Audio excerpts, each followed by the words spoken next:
I've been at Newton for 31 years. So I'm not a new person, I'm an old person. And I walked down the hall the other day and the math teachers were all talking about their first gaming platform, and they were like, I had an Atari and I had a PS4 and I had a Game Boy, and I'm like, we had Pong when I was in college. So I'm not tech savvy. I'm not as bad as the counselor who white out on his screen, but we're up there. So Schoology is an app that we have at our school. How many of you use Schoology or have access to it? Okay, a couple.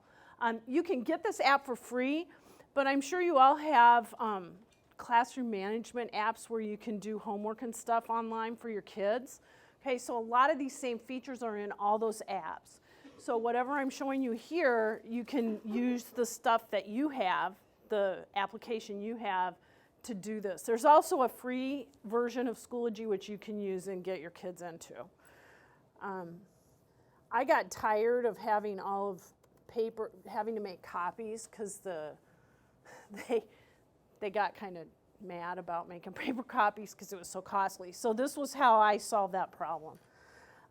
So when you sign in, this is what your home screen would look like. Okay.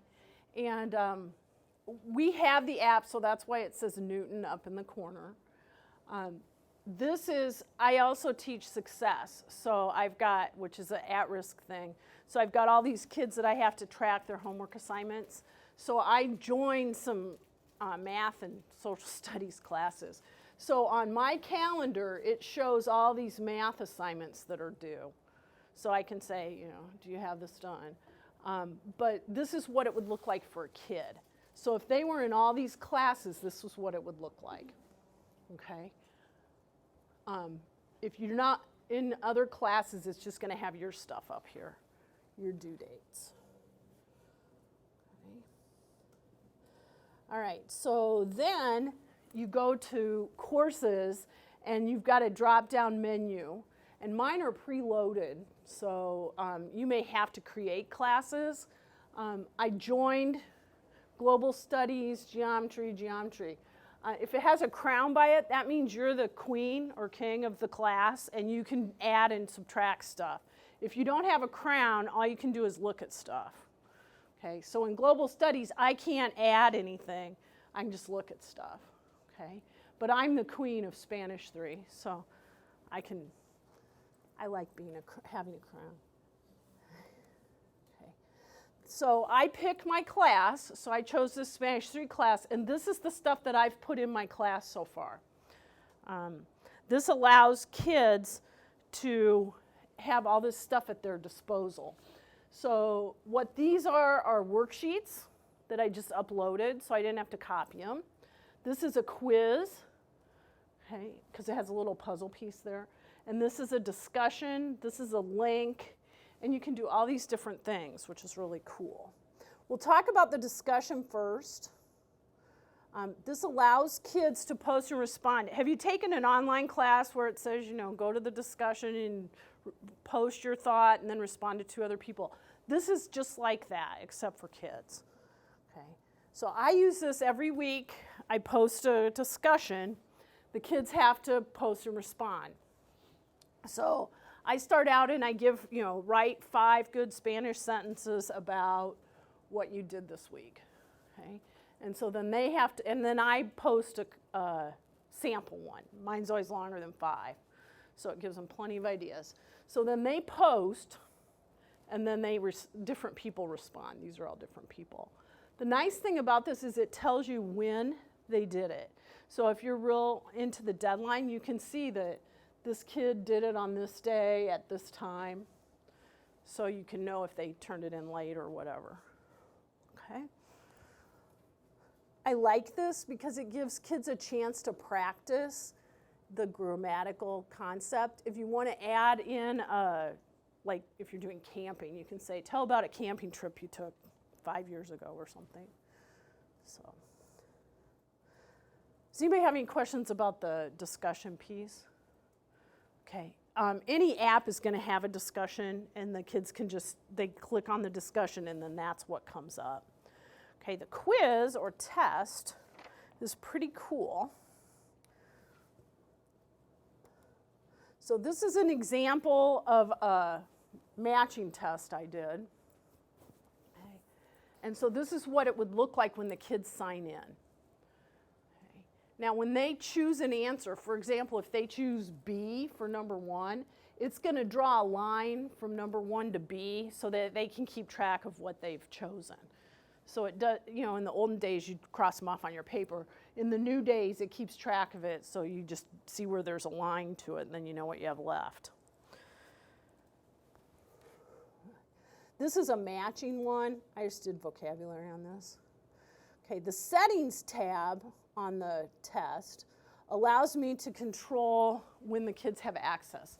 So the questions allows me to make questions, edit questions. Settings is this.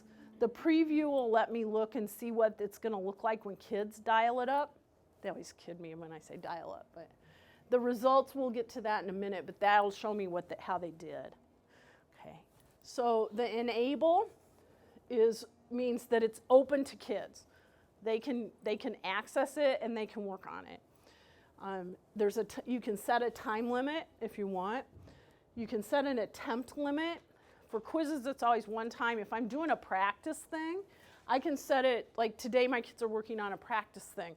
They can do it 15 times if they want. Okay. Most of them will do it once. Randomized order, if you have multiple questions, this will make it so every kid's test is in a different order, which is kind of nice. The page breaks are ignored when you randomize the order. So. Question review allows them to look at their answers before they submit it. Resumable means they can clock out of the application, go to something else, and then come back. And so I always say no, because then they can't go to the translator and then come back. Okay. Then there's the last piece that didn't show on this is results, and it allows you to either not let them see how they did, it says no, yes, or yes with correct answers. So if you click yes, it's going to show them how many they got right, and it'll point out the ones they got wrong. It won't tell them what the right answer is, but it'll say, you know, whatever you said was wrong. And then the yes with correct answers would give them the ones they got wrong and then tell them what the correct answer was. Okay. I usually just do yes, so they have immediate feedback on how they did on a test or quiz, which is really nice. The grading, after they complete it, this is what the results are going to look like. So these are all my kids in my class, and they had one attempt that they got to do. He submitted it. This is the date and time he submitted it, and that's his score. It'll grade it for me. So then all I have to do is take this page and then go back to my grade book and enter them in. It's pretty simple. These kids were either gone or their iPad wasn't working, so I had to give them a paper copy of it or something. So, okay. The view attempts will let me look at that individual kid's test. And under that, you can view and edit theirs. So if I had a question, I want to give them partial credit for it, I can go back in and override scores there. Okay. Homework and links. If I want to add homework, worksheets, or links, this is how you do it. So to add a link, you're going to go up to add materials here. And then it'll have a drop-down menu, and you can choose add a link. Okay, so you click in. I use Quizlet a lot, so I click in I copy and paste after. Have you used Quizlet?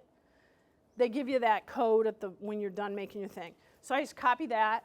You drop it in here, and then you can title it like Family Relations 1-2, and those are the flashcards.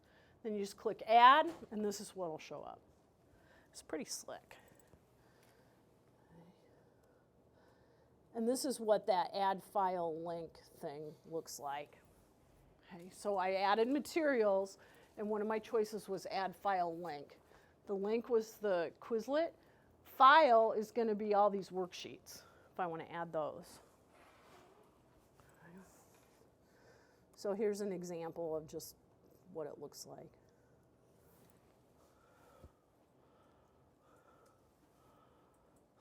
And you can just, whatever document you have. If you've scanned them, you can add those in too. Okay? So that's what it would look like on the kids thing. And whenever you add them, they go to the bottom of the list. So when kids are gone and they say, what did I miss? I always go, look at the bottom of your Schoology list. That's what you missed, because that's where the stuff is. Okay. On test, you can add actful standards because they're preloaded on this.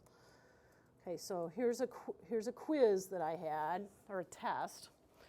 And my first one was matching vocabulary, and then I had choosing, conjugating, preterite, and imperfect. So you can add the foreign language competencies right there. And I think, well, okay. So when you do the question, over here you can do edit question, and it'll have a menu, and down at the bottom there's a little bullseye, and that's where you add them. So, but it's pretty slick if your district's asking you to put standards for each question. Here it is, super simple to put them on there. Okay, the test. For a test, you've got all kinds of options. I can create a fill-in-the-blank question. This is awesome for doing a conjugation quiz, because then it'll correct it for you. So we'll work up front, but the back end makes it nice. So on that, you're going to create a question. You choose fill in the blank. This is what it is. So I wrote my question. The big thing on Schoology is if it's fill in the blank, you only want one hash mark. Because if you do like 10 hash marks, like we're used to doing on a paper, it'll make 10 blanks. So each little keystroke is one blank. So I wanted to conjugate that verb in the preterite. And here's my answer. So if their answer matches exactly my answer, it'll count it correct. If they forget the accent mark or they spell it wrong, it'll count it completely incorrect. And if you want to go back in and give them points for that, you can. Like if you're going to take off a half point for an accent mark, you can go in and override the score later. Okay.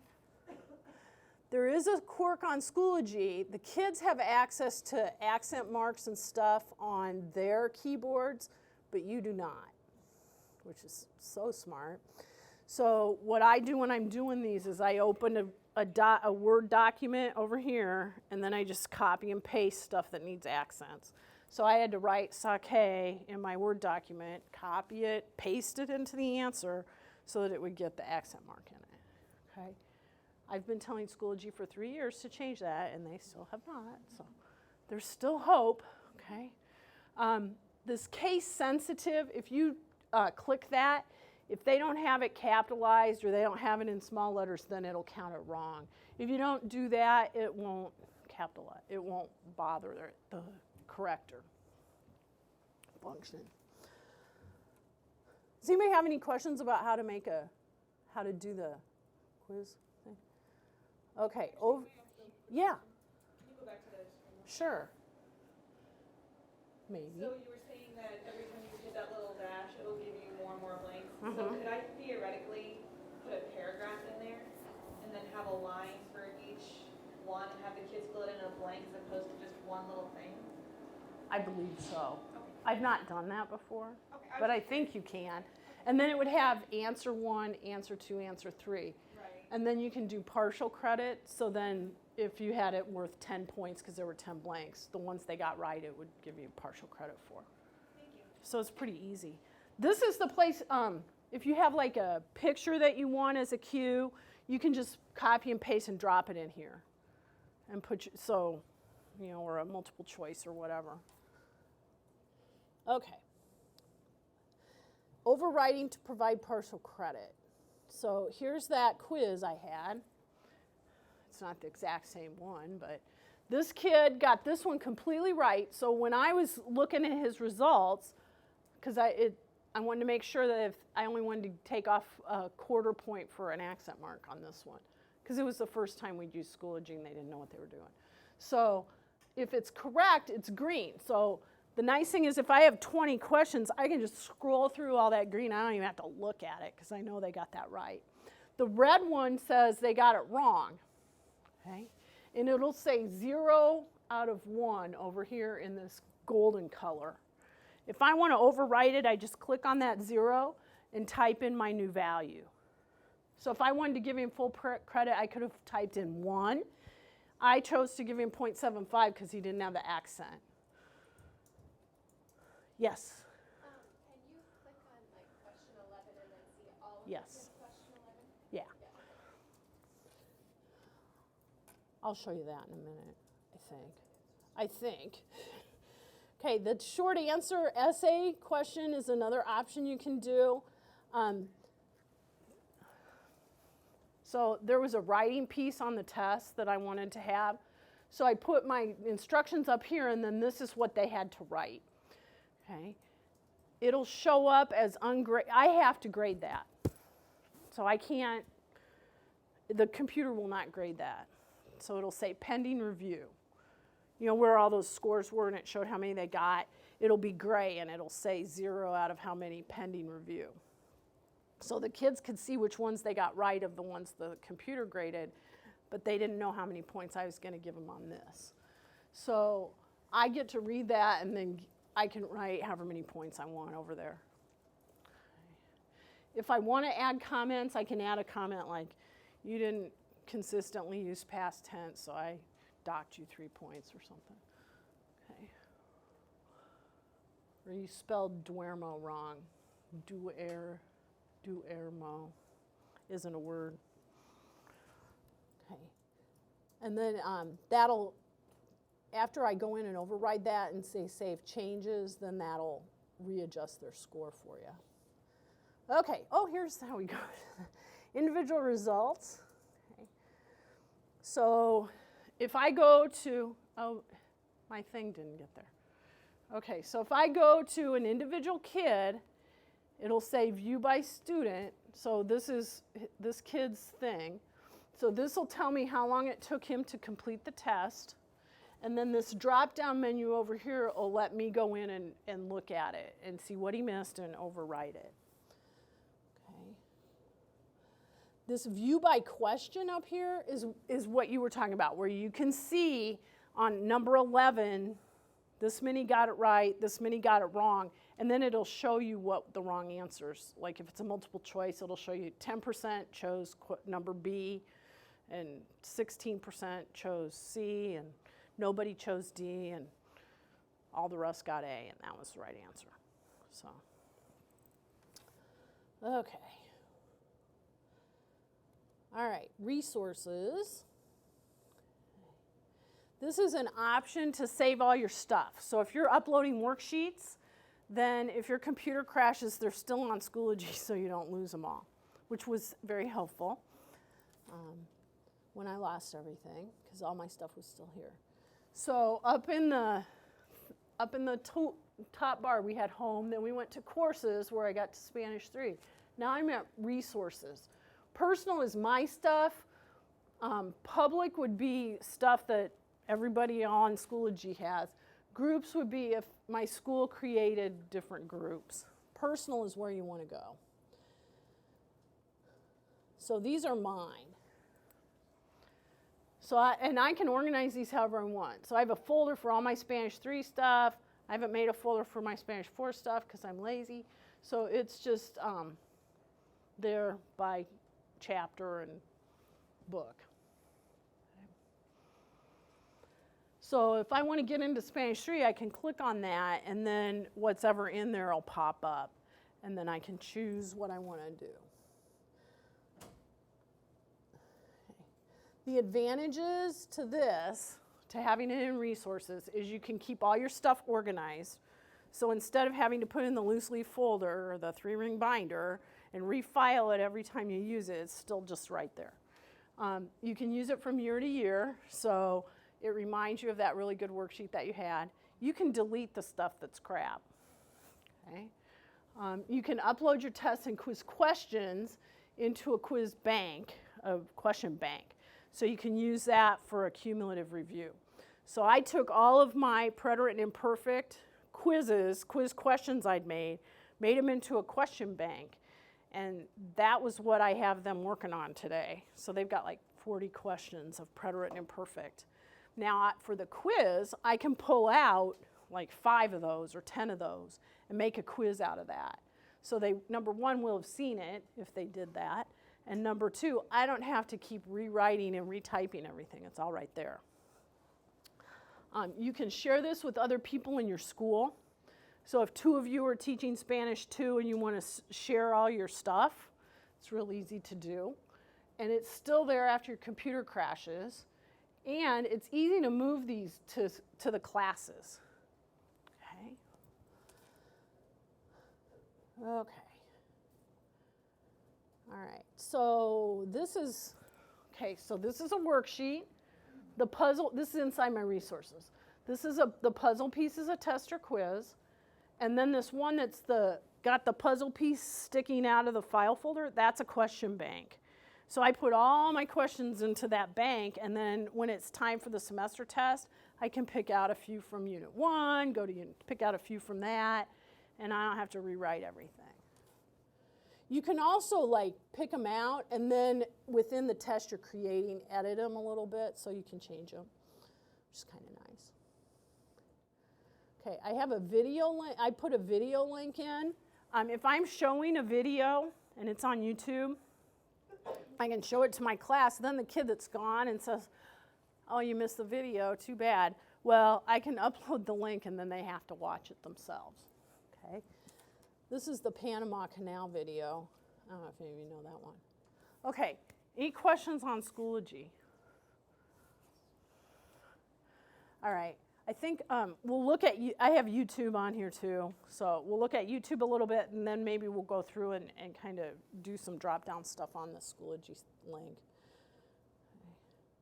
Okay, YouTube's great, so, and I know everybody uses it, but you can just type in the search bar whatever you're looking for and it'll pop up with stuff. I use this a ton for authentic listening. So we've been listening to the hurricane stuff once a week, so we know lots of words about desastres and all that kind of stuff. So you can find whatever you want. Telemundo is a great resource for news. The guy, Jose, is our good friend. And not really, but he is now. He speaks pretty clearly and slowly so you can understand him. And they post a newscast every single day. So, and you can get little snippet ones, or you can get the whole newscast is like 20 minutes long. Kids can't listen that long, but you can pick out some stuff.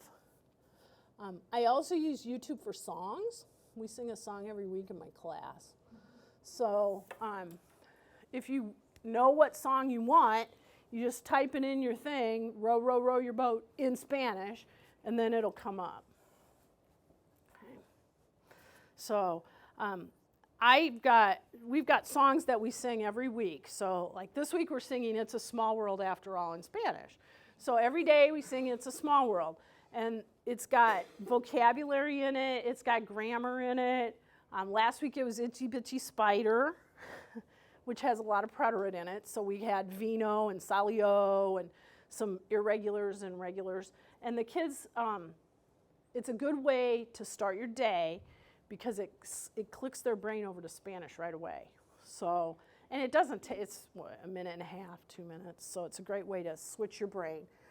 There's lots of nursery rhymes on here. There's TV theme songs. SpongeBob SquarePants in Spanish is on there. We sang that last week. Super fast, but the kids love it. Christmas carols are on there. Type Jingle Bells in Spanish and you'll get lots of renditions. You can either play them right off of your computer, or you can, I'm old school, so I make cassette tapes of just the song. So on the little cassette tape, you just send it out your earphones over to your tape machine and record it, and then you just have to stick it in. Okay. They also have cool culture videos. So like you can type in Mexico documentary. I'd suggest using like History Channel or something, and then you don't get a lot of the people that just post a blog thing. But you can get all kinds of different ones. We just watched one on Tulum and the cliff divers. This Modern Marvels, the Panama Canal, is one of my favorites. It's on History Channel. They interview this guy right here. They interview him. His name's Robert Dill. It was made in the 90s, and he's since died, but he was like 104 when they did this. He looked pretty good for 104, and talks about what it was like to actually be there. And when Teddy Roosevelt came, he talks about that. They talk about the medals. If you have to teach anything about Panama Canal, it's a great one. 40 minutes long. There's also grammar stuff on there. This girl is really weird looking, but she sings really well. Irregular Spanish verb songs. So I wanted to do irregular past participles. So I typed that in and I got her.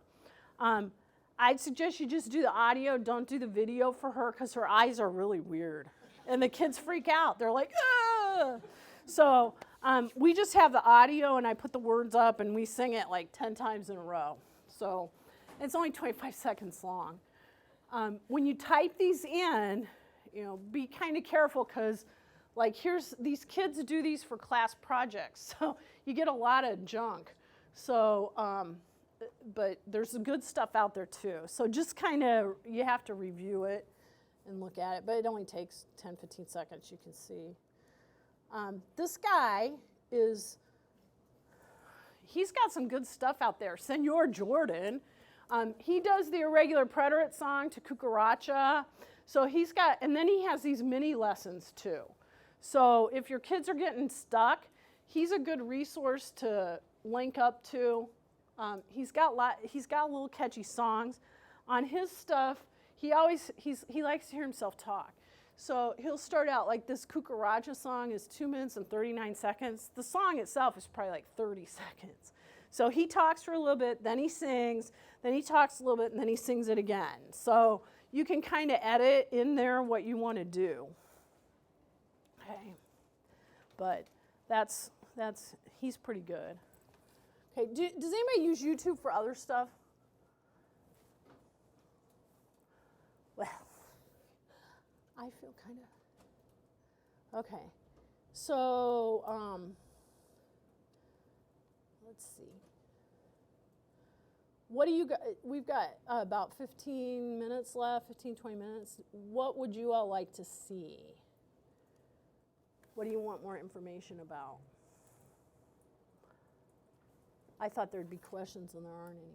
When there's Shocking. When you have a conversation Yes. going. Like a discussion? Yeah. Okay. Does it get too overwhelming? What have you found to make it friendly for kids to be able to find maybe older posts or? That's something I found frustrating, so I thought maybe it was because I just didn't know how to use it. With mine, they have to go up to the top to see my post. So they know what to do. Most of them do, but some of them don't.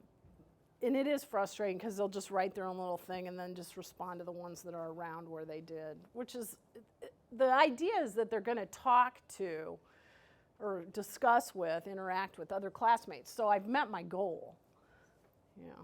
I don't know that there's a really good answer for that. So they're not all housed together in one area? All the yeah, it comes out in a big list. So their answers will come out in a big list. Let's see.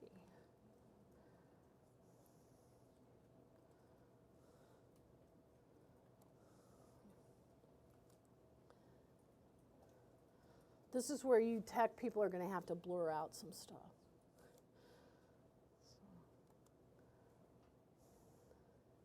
So here is how it'll come out. So here's mine. Okay. And I gave them some tips on when to use imperfect, when to use preterite. Then I can scroll down and all theirs are there. Okay. So that's how it looks. So when they see somebody has commented on them, They'll get a notification on their Schoology that somebody responded to theirs. And most of them will go back in to see what they said. Some won't. You know, you could set it up that you have to like or respond to what people say if you wanted to. So they can like my post or reply. So you could set it up that everybody that comments on yours, you have to like their comment if you want to make that a requirement. To grade this, I just print out a blank spreadsheet of my class or a blank roster with grids on it. And if they post, they get an X, and if they respond, they get a slash mark. And I do it on Monday after it was due on Friday. So they get 7 points. 5 for the X, because they wrote 5 sentences, and 1 for each hash mark, 7 total.